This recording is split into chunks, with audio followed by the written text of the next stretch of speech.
ঘুমোবো আমি, ঘুমোবে তুমি, গল্প শোনাবে ঘুম পড়ি, হালকা আলো চোখ বন্ধ। চলো একটা গল্প শুনি, রাতের গল্প বাংলায়। আজকের গল্প শেহজাদা হীরা।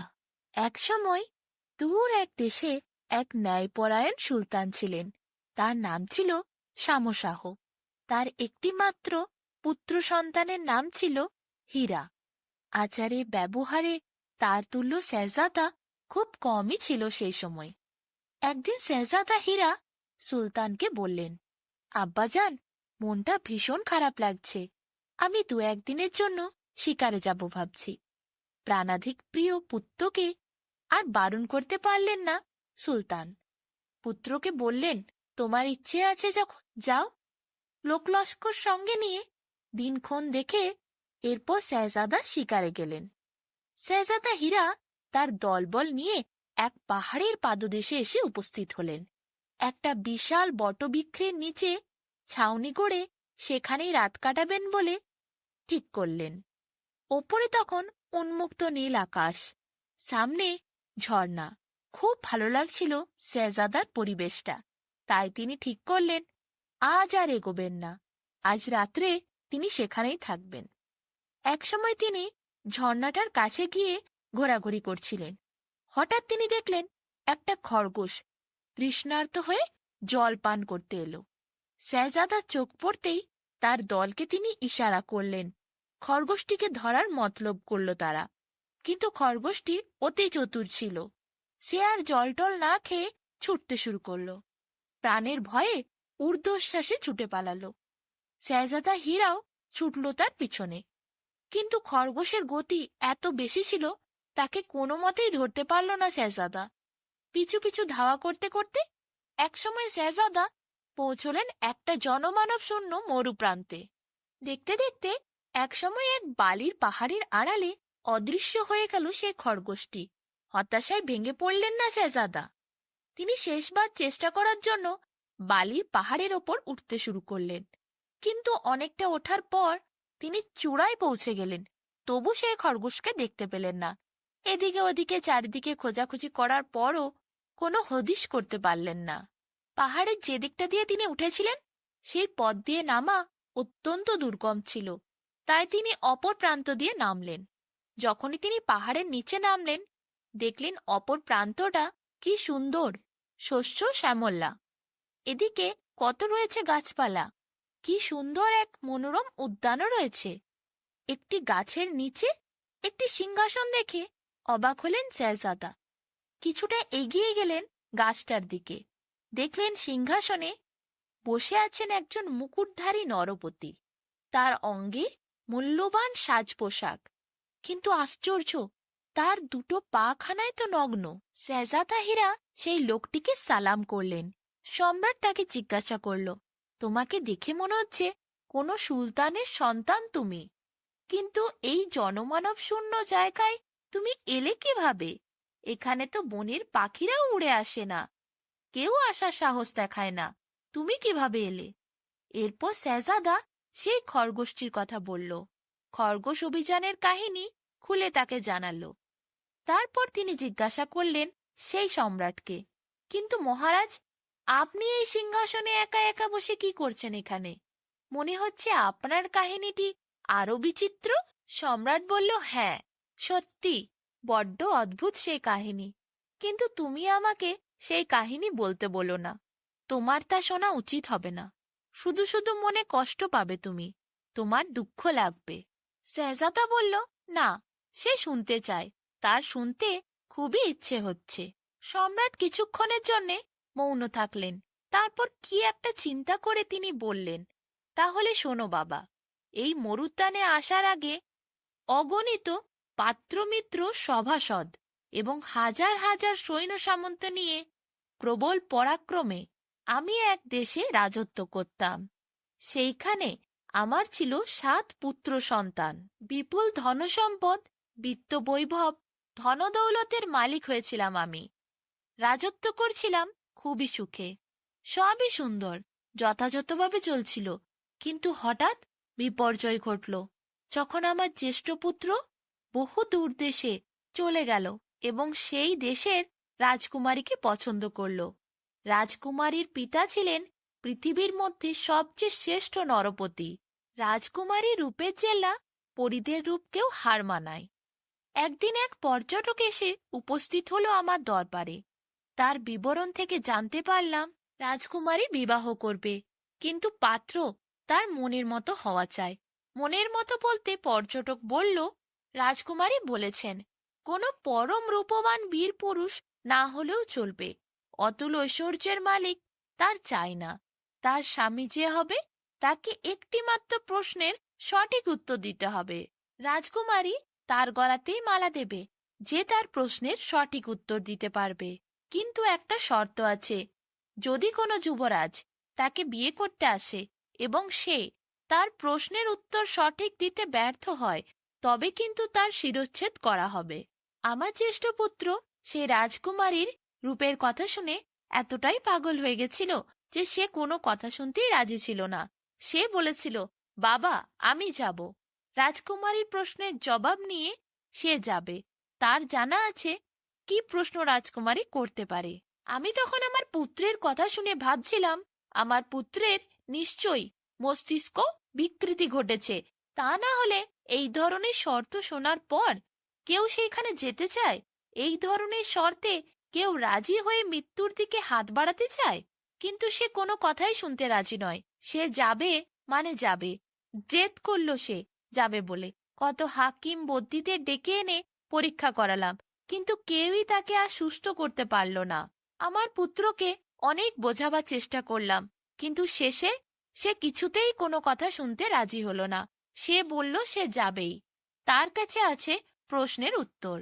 কোনোভাবেই যখন আমি তাকে বিরত করতে পারছিলাম না, তখন আমি তাকে পাল্টা প্রস্তাব দিলাম, শোনো বাবা, সেই রাজকুমারীকে বিয়ে করার বাসনা তুমি যদি পরিত্যাগ না করো, তবে এক কাজ করো, তুমি যেতে চাইছো যাও, কিন্তু তুমি একটা কথা শোনো, আমি তোমাকে এক বিশাল সৈন্যবাহিনী দেব, তুমি তাদের সঙ্গে নিয়ে যাও। তুমি একা যেও না বাবা, বীর পুরুষের মতো গিয়ে সম্রাটের কাছে তার কন্যার দাবি করো। তাতে যদি তিনি সম্মত হন ভালো হয়, তুমি রাজকুমারীকে সঙ্গে নিয়ে ফিরে আসবে। কিন্তু যদি সে রাজি না হয়, তাহলে কিন্তু যুদ্ধ করবে আর বন্দি করবে। প্রয়োজন হলে আমার সমস্ত শক্তি আমি প্রয়োগ করতে দ্বিধাবোধ করব না। কিন্তু আমার পুত্র এ কথায় একদম রাজি হলো না। সে বলল, আপনি ঠিক বলছেন না বাবা, সম্রাট তো আমাদের মর্যাদার কোনো হানি করেনি। তার প্রস্তাব যথেষ্ট সম্মানজনক। এখানে যুদ্ধের কথা আসে কি করে? না বাবা, আপনি বাধা দেবেন না আমায় যেতে। আমি একাই যাব আর একাই আসব তাকে নিয়ে। আমি তার প্রশ্নের উত্তর দেব এবং প্রমাণ করে দেখাবো আপনার পুত্র বিশ্বের শ্রেষ্ঠ জ্ঞানী ব্যক্তি। আমাকে সেই শিরোপা আদায় করার অনুমতি দিন। তখন আমি বুঝলাম নিয়তি তাকে টানছে। বাধা দিতে গিয়েও কোনো লাভ হবে না। আমি তার যাত্রার ব্যবস্থা করে দিলাম। যথাসময় সে রওনা দিল রাজকুমারীর দেশে যাবার জন্য। বেশ কিছুদিন হয়ে গেল, পুত্রের কোনো খবর পাচ্ছিলাম না। যাওয়ার পর কি হলো তাও জানতে পারিনি। তাই কিছু লোক দিয়ে আমি খবর নিতে পাঠালাম। খবর এলো আমার পুত্র রাজকুমারীর প্রশ্নের সঠিক উত্তর দিতে পারেনি, তাই তার শিরচ্ছেদ করা হয়েছে। আমি শোকে কাতর হয়ে গেছিলাম, এতটাই কাতর হয়ে পড়েছিলাম শয্যা নিয়েছিলাম। সারা রাজ্যে শোকের ছায়া নেমে এসেছিল। তখন আমার দ্বিতীয় পুত্র সে হঠাৎ বলে উঠল সে যাবে, সঠিক উত্তর দেবে। আমি তো তখন কি করব বুঝে উঠতে পারছিলাম না। আমার হাজার বারণ সত্ত্বেও তাকে বিরত করতে পারলাম না। সেও গেল রাজকুমারীর দেশে, তারও সেই একই পরিণতি হল। একে একে এইভাবে আমার 5 পুত্রের জীবন অবসান ঘটল। এই আঘাত আমি সহ্য করতে পারলাম না। সম্রাটের দম্ভ ধূলিসাৎ হয়ে গেল। বিত্ত বৈভব বিক্রম সব তুচ্ছ মনে হলো আমার। আমি সব পরিত্যাগ করলাম। বৈরাগী হয়ে পথে বেরিয়ে পড়েছিলাম। চলতে চলতে অবশেষে একদিন জনমানব শূন্য এই মরুদ্যানে এসে আশ্রয় নিলাম। আজ আমি রিক্ত, নিঃস্ব, একা, পাদ্যবিহীন সম্রাট। শেহজাদা হীরা সম্রাটের এই হৃদয় বিদারক কাহিনী শুনে আর চোখে জল ধরে রাখতে পারলেন না। এদিকে হলো কি, শেহজাদা হীরা যখন যাচ্ছিল সেই খরগোশটার পিছনে, তখন তো তিনি তার সঙ্গী সাথীদের ফেলেই এসেছিলেন। তাই তার সঙ্গী সাথীরা সবাই চিন্তিত হতে থাকলো। অনেকক্ষণ হয়ে গেছে, কিন্তু শেহজাদা তো আর ফিরে এলো না। তা দেখে তারা অত্যন্ত উদ্বিগ্ন হয়ে উঠেছিল। এদিকে ওদিকে অনেক সন্ধান করতে করতে তারা একসময় বিস্তীর্ণ মরুপ্রান্তরে এসে উপনীত হলো। কিন্তু শেহজাদার সন্ধান না করতে পেরে প্রাসাদে ফিরে সুলতানকে খবর জানালেন। এদিকে শেহজাদা হীরা তখন তিনি ছাউনিতে যেই ফিরে এলেন, সেখান থেকে তিনি দলবলের কাউকে দেখতে পেলেন না। চিন্তিত হয়ে প্রাসাদের উদ্দেশ্যে তিনিও রওনা দিলেন। রাত্রি শেষ হয়ে তিনি যখন সকালে এলেন, সুলতান তার পুত্রকে দেখে ছুটে এলেন, জড়িয়ে ধরলেন। তিনি খুবই চিন্তিত ছিলেন। সারা রাত তিনি ঘুমোতে পারেননি। যখন থেকে লোকজনেরা এসে খবর দিয়েছে শাহজাদাকে পাওয়া যাচ্ছে না, তখন থেকে তিনি দু চোখের পাতা এক করতে পারেননি।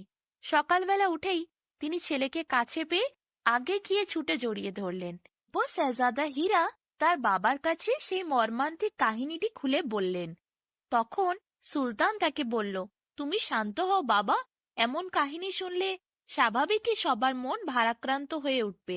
এই ঘটনার পর প্রায় বেশ কিছুদিন কেটে গেল, কিন্তু শেহজাদা হীরা আর খেতে পারছিলেন না, শুতে পারছিলেন না।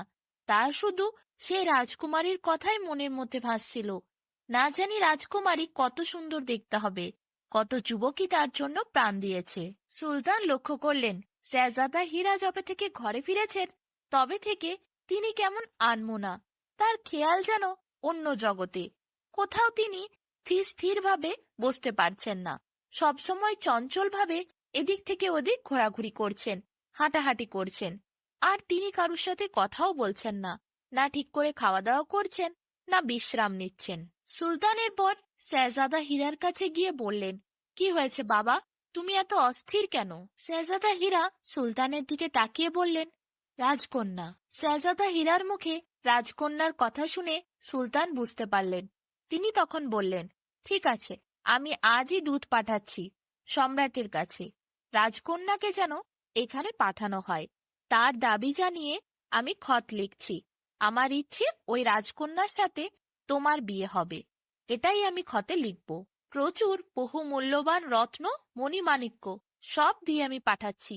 যদি তারা আমার উপহার গ্রহণ করে, রাজকন্যাকে সমর্পণ করতে সম্মত হয়, তবে কোনো ঝামেলাই থাকবে না। কিন্তু তা যদি না হয়, তাহলে যুদ্ধ অনিবার্য।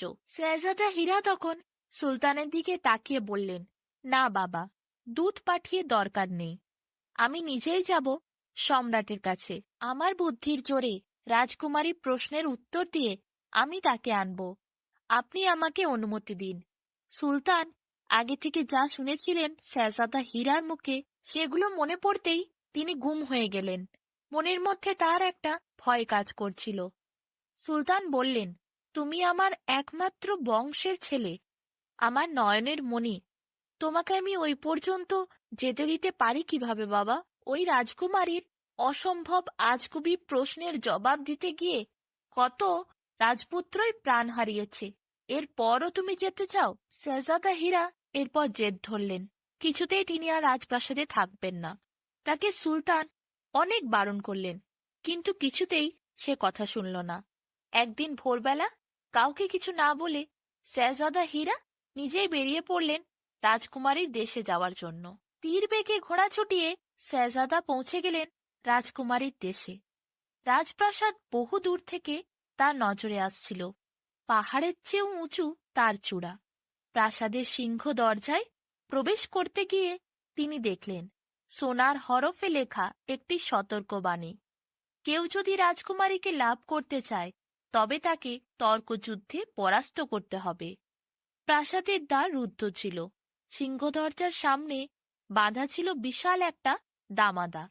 শেহজাদা দামাদায় আঘাত করে আকাশে বাতাসে কাঁপানো আওয়াজ তুললেন।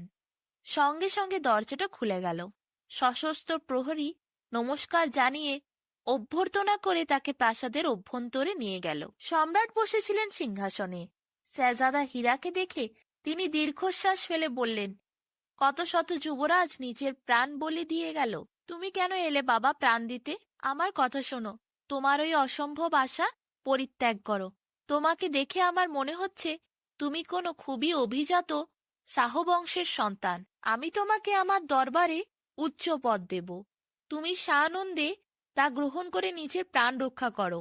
আমার কন্যা কি ধাতুতে গড়া আমি নিজেও জানি না বাবা। ঈশ্বর তাকে এত জ্ঞান এত বুদ্ধি দিলেন কেন তাও আমি জানি না, কিন্তু তাতে কত রাজপুত্রের তর্কযুদ্ধে প্রাণ গেল। আমার কন্যার শুধু এক পণ, তাকে যে তর্কে হারাতে পারবে শুধু তাকেই সে বরণ করে নেবে স্বামী হিসেবে। শেহজাদা হীরা বলল, আপনার উপদেশ আমার মনে থাকবে, কিন্তু যে উদ্দেশ্য নিয়ে আমি এসেছি তা আমি পূরণ করেই যাব। আপনি রাজকুমারীর সঙ্গে তর্কযুদ্ধের আয়োজন করে দিন, আমি তাকে পরাস্ত করব। এরপর রাজকুমারীর পিতা বললেন, তুমি এসেছো অনেক দূর থেকে, ক্লান্ত উত্তেজিত। এখানে 3 দিন বিশ্রাম করো।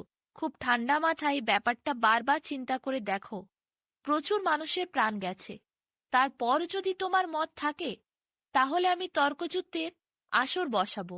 সম্রাটের কথায় শেহজাদা হীরা প্রাসাদের অতিথি হয়ে গেলেন 3 দিনের জন্য। এরপর অনেক আদর আপ্যায়নে তিনি থাকলেন সেইখানে।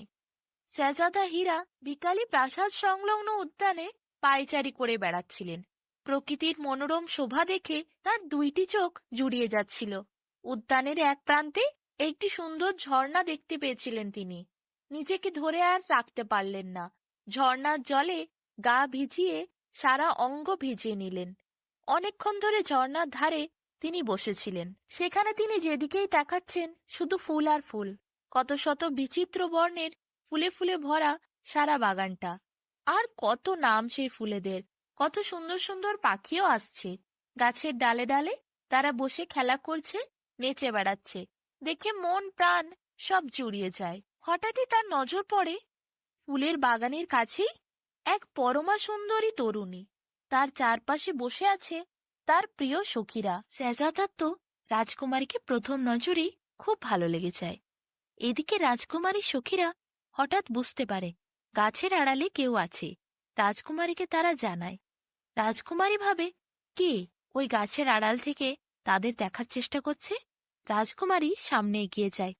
দেখে এক রূপবান যুবক, যাকে সে আগে কোনোদিন দেখেনি।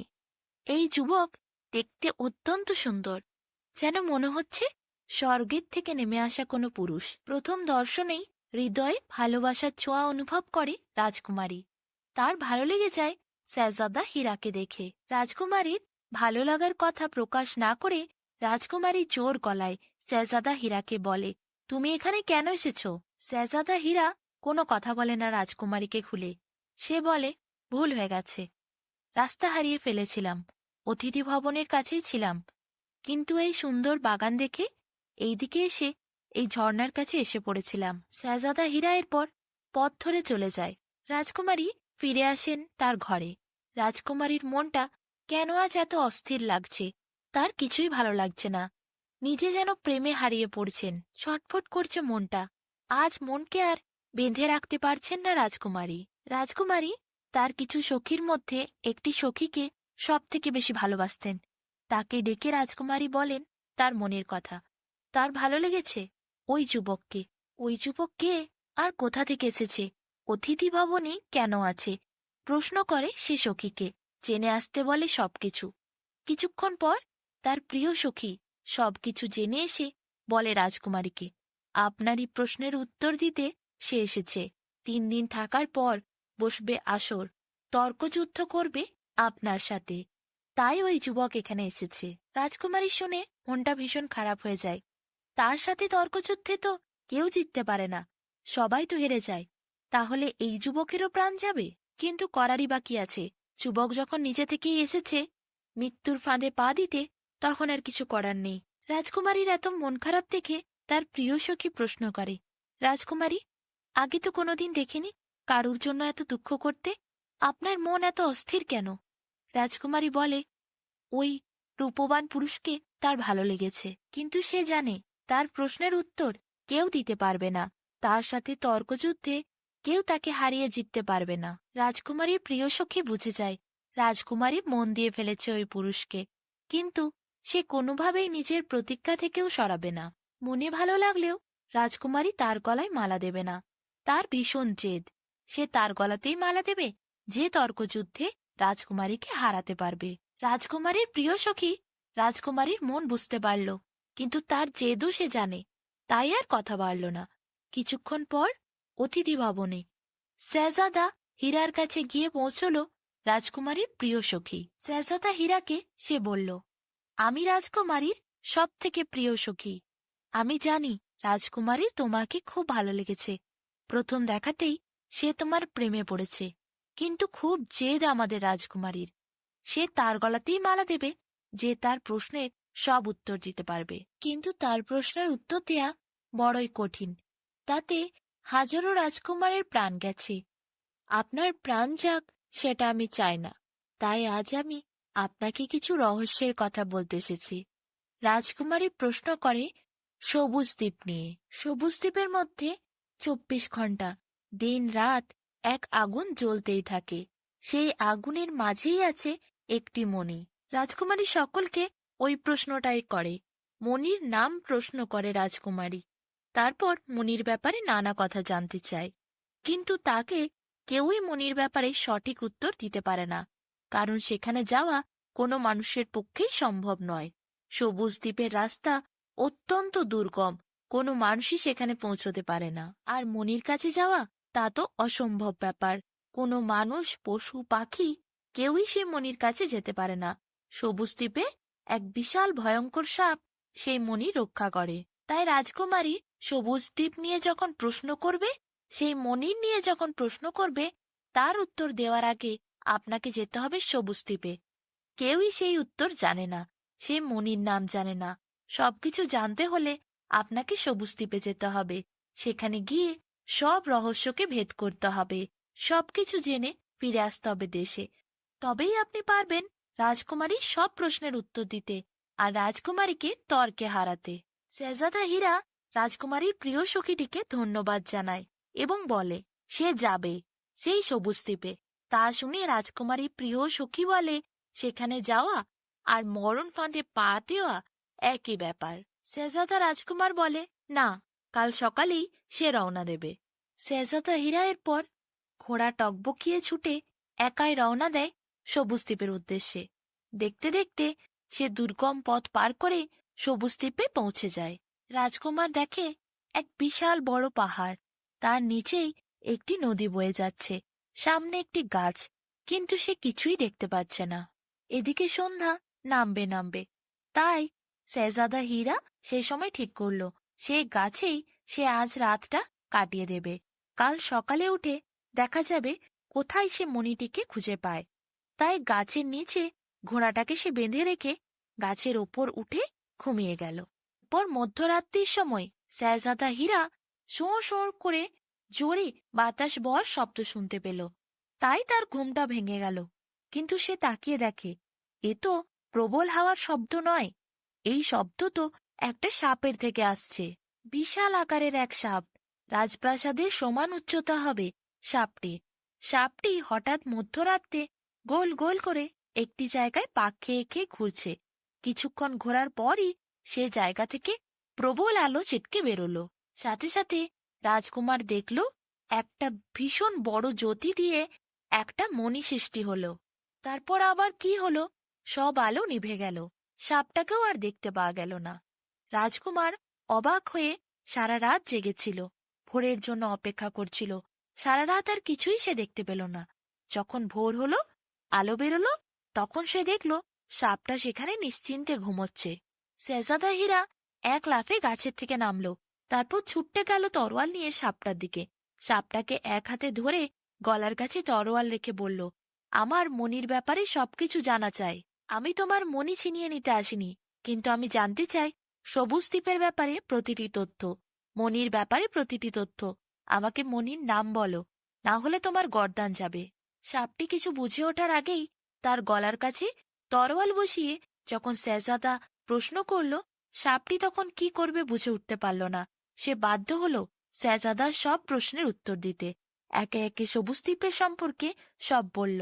তারপর সে বলল, এইটি হচ্ছে পৃথিবীর শ্রেষ্ঠ মণি। এই মণির নাম নীলাম মণি। এই মণি সব থেকে মূল্যবান। এই পৃথিবীতে দ্বিতীয় এরকম মণি আর কোথাও নেই। শেহজাদা হীরা যখন মণির সম্পর্কে সবকিছু জেনে গেল, সবুজ দ্বীপের সব প্রশ্নের উত্তর পেয়ে গেল, তখন সে তরোয়ালটা সাপের গলার থেকে নামিয়ে দিল।